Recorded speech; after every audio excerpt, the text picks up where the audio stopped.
আজকে স্বরূপনগর পত্রিকার অনলাইনে আমাদের সাথে থাকার জন্য আপনাদেরকে সাধুবাদ জানাই। আমি সৈয়দ রেজওয়ানুল হাবিব। আপনারা দেখছেন আজকের বিশেষ বিশেষ খবর।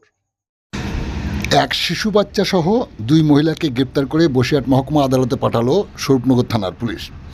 গতকাল অবৈধভাবে বাংলাদেশে যাতায়াত করার সময় এক শিশুসহ দুই মহিলাকে স্বরূপনগরের তারালি ও হাকিমপুর সীমান্তে 143 নম্বর ব্যাটালিয়নের বিএসএফের জওয়ানরা আটক করে জিজ্ঞাসাবাদের পর গতকাল রাত্রে স্বরূপনগর থানার পুলিশ হাতে তুলে দেয় বিএসএফ। পুলিশ তাদেরকে গ্রেপ্তার করে আজ সকালে বসিরহাট মহকুমা আদালতে পাঠায়। পুলিশ সূত্রে জানা যায়, লাইলি বেগমের বাড়ি বাংলাদেশের বরিশাল জেলায়। সে অবৈধভাবে হাকিমপুর এলাকা দিয়ে সে দেশে যাচ্ছিল। অন্যদিকে পিপা খাতুন নামে এক মহিলা তার শিশু বাচ্চাকে নিয়ে তারালি সীমান্ত দিয়ে এদেশে ফিরছিল। তার বাড়ি মাটিয়া থানার নেহালপুর গ্রামে।